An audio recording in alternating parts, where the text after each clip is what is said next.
Welcome to U.S. Immigration. Officially YouTube-verified U.S. immigration channel. All right, we have some breaking news. The State Department has closed the U.S. Embassy, and as the AP reports, Secretary of State Anthony Blinken announced the suspension of operations at the Minsk Embassy this morning, writing in part, quote, "We took these steps due to security and safety issues." Since then, State Department officials say visa processing will begin early next year, even though the embassy allowed some limited visa services this year. United States is not processing immigrant visa in 70-plus countries. Stick till the end of the video to know if your country is one among them. But do not panic, some of these are temporary closures due to different reasons and emergencies. We have some good news for many countries too. Hello, I have some good news I'd like to share. The current wait time for non-immigrant visa appointments at the U.S. Embassy is now less than 6 months. That's down from nearly 2.5 years. That's still too long, but we're taking steps to continue to reduce wait times, particularly for renewals. We've also worked hard to ensure that students got expedited visa appointments before the start of classes this year. We're continuing to work to reduce the backlog and wait times. I know many of you are also concerned about long wait times for immigrant visas. You can be assured that reducing wait times for immigrant visas is very much on our minds. So we'll keep working to reduce the backlogs. Now, back to work. Before we proceed further, please like this video so YouTube algorithm can recommend helpful immigration-related video to everyone interested in this topic. Stick till the end of the video, we have some good visa and green card news too. If you have not subscribed, please like this video and subscribe to the channel. Do not forget to hit that notification bell. Now, let's get back to the subject of no immigrant visa processing in 70-plus countries. When applying for a green card from outside the United States, you must travel to the nearest consulate for an interview before your visa is approved. But what happens when there is no U.S. visa processing in your home country? In some cases there is no consulates too. According to a new report from Cato Institute, the U.S. offers no immigrant visa processing in 67 countries. Roughly 720 million people live in countries without immigrant visa processing. That means applicants in those countries have to travel long distances to attend a consular interview, which can be costly and time-consuming. Over the past decade, the U.S. issued over 400,000 visas to people from these countries, which include Mozambique, Norway, Iraq, and Venezuela. No consulates or embassies in 24 countries. Yes, you heard it right. In 24 countries, the U.S. simply has no consulate or embassy. The largest countries in this group are North Korea and the state of Palestine, followed by island nations and small states. In 12 countries, including Iran, Ukraine, and Russia, the U.S. has permanently and in some cases indefinitely closed its consulates. Another 28 countries has consulates, but it only processes non-immigrant visas. The report suggests that the U.S. offer virtual interviews and allow immigrant visa applicants to interview at embassies and consulates that only process non-immigrant visas. More good visa news. If you have a valid tourist visa or one that expired within the last 4 years, you may be able to renew it by mail. That takes less than a month. To see if you qualify, visit the link below. Now let's discuss about the status of consulates, that is processing immigrant and non-immigrant visa. If your country is not listed, please comment so we can try to include them in the future videos if there is more demand from audience. Every year, millions of people are issued visas to travel to America. Some for tourism, some to visit friends and family, some to study, some for medical treatment, some for business meetings, and even some who just like to shop. All these people have something in common. They all applied for their visa to visit the United States online. It's really hard to apply. I heard it takes ages. Maybe I'll go next year. Forget all that. It's easier than ever. Start your application by visiting the U.S. Department of State's Consular Electronic Application Center. Go to ceac.state.gov. You will be asked to provide information about yourself, your family, your reason for traveling, and other important information. Make sure to answer all of the questions accurately to avoid any delays in your visa process. For assistance, visit usembassy.state.gov to find the website of the U.S. Embassy or consulate where you will apply, or visit the contact page at travel.state.gov.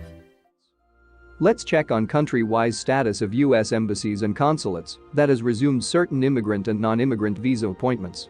We will discuss what kind of visas they are processing. Many embassies will resume routine immigrant and non-immigrant visa appointments by end of October for fiscal year 2023. But initial spike is expected as some categories of visa appointments are resuming after a long time. Philippines. All visa services resumes at the U.S. Embassy Manila. The embassy is processing immigrant visas across all categories, but wait times for interviews are long, except for immediate relative applicants. For non-immigrant visas, the embassy is prioritizing applicants with urgent travel needs. Mexico. Visa services open, but they are limited and vary by city. Check consulate website link provided in the description for updated info. United Kingdom. The U.S. Embassy in London and the U.S. Consulate in Belfast have resumed routine visa services, but visa appointments remain limited due to backlog. Check consulate website link provided in the description for updates. India. The U.S. Consulate in Mumbai reopened all immigrant visa services, but there is a long wait due to backlogs. New visas appointments for tourist, student and employment visas are being added every month. Routine non-immigrant visa services are open at all U.S. Embassy New Delhi and the consulates Chennai, Hyderabad, Kolkata, and Mumbai. Pakistan. The U.S. Consulate in Islamabad and Karachi has reopened all immigrant visa services. Routine non-immigrant services remain limited. U.S. Embassy at Lahore is closed for any interviews. Bangladesh. The U.S. Consulate in Dhaka has reopened all immigrant and non-immigrant visa services. Expect a high wait time for tourist visa. China. The U.S. Consulate General Guangzhou has resumed processing of fiancé and immigrant visa applications. Non-immigrant visa services resumed at the U.S. Embassy in Beijing and the U.S. Consulates General in Guangzhou and Shenyang. The Shanghai office is currently closed and will likely only reopen when the COVID lockdown lifts. All consular services at U.S. Consulate General Chengdu have been suspended until further notice. Dominican Republic. The U.S. Embassy in Santo Domingo is now interviewing all categories of immigrant visas and tourist visas. Limited routine work and student visas services have resumed. Learn more by checking consulate website link provided in the description. Thailand. The U.S. Embassy and Consulate General in Thailand has resumed routine non-immigrant and immigrant visa services. Applicants are also able to renew their visa by mail. Brazil. The U.S. Embassy and Consulates in Brazil has resumed routine non-immigrant visa appointments. Immigrant visa services currently are offered, but there is a high wait time. Nigeria. The U.S. Embassy in Abuja and Consulate General in Lagos are offering limited non-immigrant and immigrant visa services. Colombia. The U.S. Embassy Bogotá has suspended routine non-immigrant visa operations. A limited number of immigrant visa services are available. Ukraine. The U.S. Department of State has suspended consular services at the U.S. Embassy in Kyiv due to Russian military invasion. Applicants for non-immigrant visas may apply in any country they are currently present and where there are available appointments. For those with pending immigrant visa applications at the U.S. Embassy in Kyiv, they may request to transfer their case to another U.S. embassy by contacting that embassy directly. The State Department has designated Consulate General Frankfurt as the primary processing location for Ukrainians. Those applying for IR3 or IR4 adoption visas or A or G visas should submit their applications at the U.S. Embassy Warsaw. Russia. U.S. Embassy in Moscow has suspended all immigrant visa services. The U.S. Embassy in Warsaw is processing immigrant visas for residents of Russia. Visa services at U.S. consulates in Yekaterinburg and Vladivostok remain suspended due to critically low staffing. Vietnam. The U.S. Embassy in Hanoi has resumed limited visa services. Non-immigrant and immigrant emergency appointments are available by request. Non-immigrant and immigrant visa interviews slowly started to resume. Indonesia. The U.S. Embassy in Jakarta is offering immigrant visa services in all categories. The United States Embassy in Jakarta and Consulate General Surabaya have resumed limited appointments for all non-immigrant visa categories. Canada. Most U.S. consulate in Canada is open for immigrant and non-immigrant visa appointments and will prioritize immediate relative visas of U.S. citizens. Check consulate website link provided in the description for visa services status since it varies by city. Most up-to-date and detailed non-immigrant visa processing status, along with visa wait times for individual U.S. consular posts in your city abroad are provided in the description. You can also check them in the State Department's official website. In a recent interview, USCIS Director outlined their 5 priorities for immigration case and visa processing improvements. We knew that in order for us to make some transformational change at USCIS, you need to start out with ambitious yet achievable goals.